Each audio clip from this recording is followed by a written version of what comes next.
ಓಂ ರಾಘವೇಂದ್ರಾಯ ನಮಃ. ಈ ಒಂದು ಸ್ತೋತ್ರದಲ್ಲಿ ಎಷ್ಟೊಂದು ಶಕ್ತಿ ಇದೆ ಅಲ್ವಾ? ಹೇಳ್ತಿದ್ದಾಗಲೇ ಮೈ ರೋಮಾಂಚನ ಆಗೋದಂತೂ ಸತ್ಯ.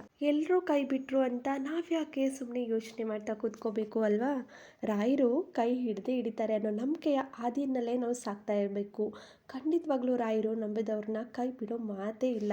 ಓಂ ರಾಘವೇಂದ್ರಾಯ ನಮಃ ಅನ್ನೋ ಒಂದು ಮಂತ್ರದಲ್ಲಿ ಪ್ರತಿಯೊಂದು ಅಕ್ಷರಕ್ಕೂ ಅದರದ್ದೇ ಆದ ಅರ್ಥ ಇದೆ.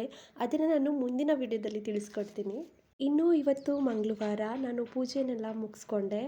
ನಿಮಗೆ ಅನಿಸ್ಬೋದು ಡೈಲಿ ಪೂಜೆ ಮಾಡ್ತಾ ಇದ್ದಾರಲ್ಲ ಅಂತ. ಆ ರೀತಿ ಏನಿಲ್ಲ. ಇವಾಗ ರಾಯರದು ಸ್ವಪೋತ್ಸವ ನಡೀತಾ ಇರೋದ್ರಿಂದ 7 ದಿನಗಳ ಕಾಲ ಮನೆಯಲ್ಲಿ ಪೂಜೆ ಮಾಡೋಣ ಅಂತ ಮಾಡ್ತಾ ಇದ್ದೀನಿ. ಇನ್ನೂ ಪೂಜೆ ಎಲ್ಲ ಮುಗಿದ್ಮೇಲೆ ಯೂಶುವಲ್ ಆಗಿ ಅಡುಗೆ ಮನೆ ಡ್ಯೂಟಿ ಸ್ಟಾರ್ಟ್ ಆಗುತ್ತೆ ನನಗೆ. 7 to 8 ಫಿಕ್ಸ್ ಅದು.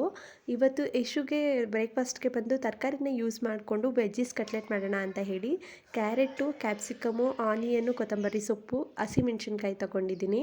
ಬ್ರೇಕ್ಫಾಸ್ಟ್ಗೆ ಬೇಕಾಗಿರೋದನ್ನೆಲ್ಲ ಕಟ್ ಮಾಡಿಕೊಂಡು ಅವನಿಗೂ ಹಾಲು ಕೊಟ್ಬಿಡೋಣ ಅಂತ ಹೇಳಿ ಹಾಲು ಕಾಯಿಸಿ ಅವ್ನು ಹಾಲು ಕುಡಿತಿದ್ರ ಜೊತೆಗೆ ನಾನು ಬಿಸಿನೀರನ್ನ ಕುಡಿತೀನಿ. ಇನ್ನು ಕಟ್ ಮಾಡಿದ್ದಂಥ ತರಕಾರಿಗೆ ಒಂದು 3 ಟೇಬಲ್ ಸ್ಪೂನ್ ಅಕ್ಕಿ ಹಿಟ್ಟು, 1 3 ಟೇಬಲ್ ಸ್ಪೂನ್ ಕಡಲೆ ಹಿಟ್ಟನ್ನು ಮಿಕ್ಸ್ ಮಾಡಿ ಜೊತೆಗೆ ಉಪ್ಪು ಹಾಕಿ ಸ್ವಲ್ಪ ನೀರು ಹಾಕ್ಕೊಂಡು ಎಷ್ಟು ಬೇಕಷ್ಟು ಕಲಸಿಟ್ಕೊತೀನಿ. ಅದನ್ನು ಪ್ಯಾನ್ ಮೇಲೆ ಹಾಕೋ ಥರ ಇರಬೇಕು, ರೆಡಿಯಾಗಿರಬೇಕು ಅದು.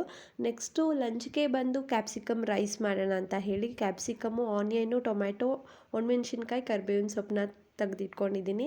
ಒಂದು ಬಾಣಲಿಗೆ 2 ಟೇಬಲ್ ಸ್ಪೂನ್ ಆಯಿಲ್ ಹಾಕ್ಬಿಟ್ಟು ಕಾದ ನಂತರ ಸಾಸಿವೆ, ಬೆಳ್ಳುಳ್ಳಿ, ಒಣಮೆಣ್ಸಿನ್ಕಾಯಿ, ಕರಿಬೇವಿನ ಸೊಪ್ಪು, ಈರುಳ್ಳಿ ಇಷ್ಟನ್ನು ಹಾಕಿ ಚೆನ್ನಾಗಿ ಬಾಡಿಸ್ಕೊಬೇಕು. ಈರುಳ್ಳಿ ಎಲ್ಲ ಚೆನ್ನಾಗಿ ಫ್ರೈ ಆಗಬೇಕು. ನೆಕ್ಸ್ಟು ಕಟ್ ಮಾಡ್ಕೊಂಡಿದ್ದಂತಹ ಕ್ಯಾಪ್ಸಿಕಮ್ ಹಾಕಿ ಎಣ್ಣೆಯಲ್ಲಿ ಚೆನ್ನಾಗಿ ಫ್ರೈ ಮಾಡ್ಕೊಬೇಕು. ಒಂದು 5 to 6 ಮಿನಿಟ್ ಫ್ರೈ ಮಾಡ್ಕೊಬೇಕು. ಕ್ಯಾಪ್ಸಿಕಮ್ ಏನು ಆಯಿಲಲ್ಲೇ ಬೆಂದ್ಕೊಂಡ್ಬಿಡುತ್ತೆ.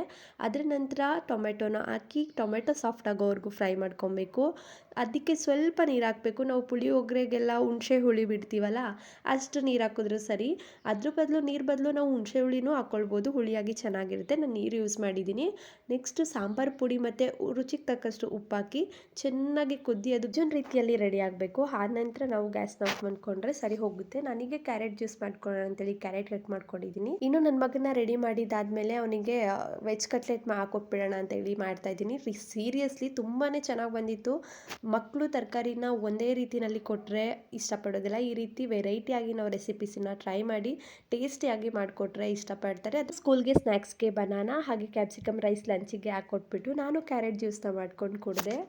ನಾನಿಲ್ಲಿ ಕ್ಯಾರೆಟ್ ಜ್ಯೂಸ್ಗೆ ಜಸ್ಟ್ ಕ್ಯಾರೆಟ್ ಮಾತ್ರ ಯೂಸ್ ಮಾಡಿದ್ದೀನಿ. ಇದ್ರ ಜೊತೆ ಪುದೀನ ಸೊಪ್ಪು ಯೂಸ್ ಮಾಡ್ಕೊಳ್ಬೋದು, ಸ್ವಲ್ಪ ನಿಂಬೆ ರಸನೂ ಹಾಕ್ಕೊಳ್ಬೋದು. ತುಂಬಾ ಚೆನ್ನಾಗಿರುತ್ತೆ. ಎಷ್ಟೇ ಆದರೂ ಗ್ರೇಟ್ ಫಾರ್ ಸ್ಕಿನ್ ಅಲ್ವಾ ಕ್ಯಾರೆಟು. ಯಾರು ತಾನೇ ಇಷ್ಟಪಡಲ್ಲ ಕುಡಿಯೋಕ್ಕೆ ಹೇಳಿ. ಡೈಲಿ ಬೇಸಿಸಲ್ಲಿ ಈ ರೀತಿ ಹೆಲ್ದಿ ಡ್ರಿಂಕ್ಸ್ ಕುಡಿತಾ ಬಂದರೆ ಸ್ಕಿನ್ ತುಂಬಾ ಗ್ಲೋ ಬರುತ್ತೆ. ವಿಡಿಯೋ ಇಷ್ಟ ಆದರೆ ಲೈಕ್ ಮಾಡಿ, ಶೇರ್ ಮಾಡಿ, ಹಾಗೆ ನನ್ನ ಚಾನಲ್ನ ಸಬ್ಸ್ಕ್ರೈಬ್ ಮಾಡ್ಕೊಳ್ಳೋದನ್ನ ಮರಿಬೇಡಿ. ನೆಕ್ಸ್ಟ್ ವಿಡಿಯೋದಲ್ಲಿ ಸಿಗ್ತೀನಿ. ಬಾಯ್ ಎಲ್ರಿಗೂ.